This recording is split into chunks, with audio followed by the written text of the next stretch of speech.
Just the Pokemon? Okay, little dude. It takes a lot to get items from around the world into this Hobart store. A lot of people, you know, they think that they can just grab it in like a week or something. And unfortunately, a lot of the time there's still going to be a little delays.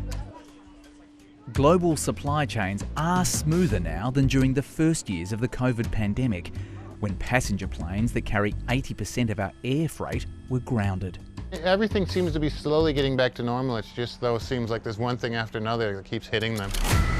In Dubai, and heavy rain has battered Gulf states, causing flash floods. A Greek-owned bulk carrier has been targeted in the latest attack by Yemen-based Houthi rebels.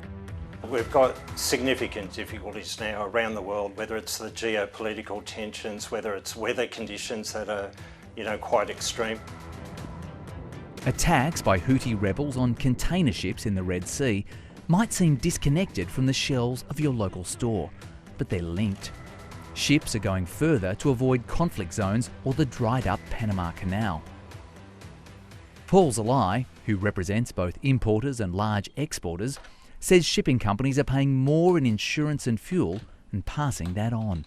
In an Australian context, trade to and from the Mediterranean and the UK and Europe is taking an extra 10 to 14 days because of that.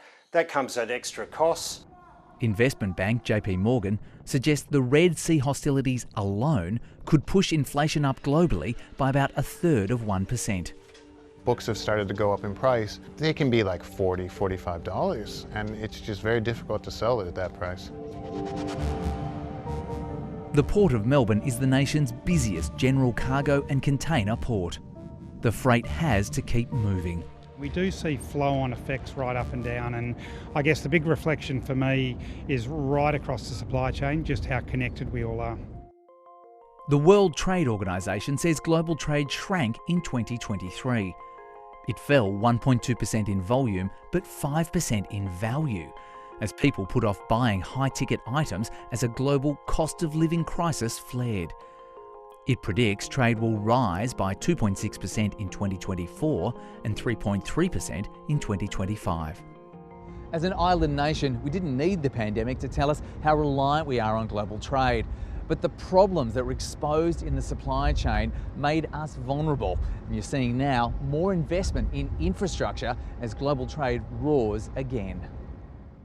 This port is spending $3 billion in the coming decade on maintenance, expansion and development to cope with ships more than 360 metres in length that can hold 14,000 containers.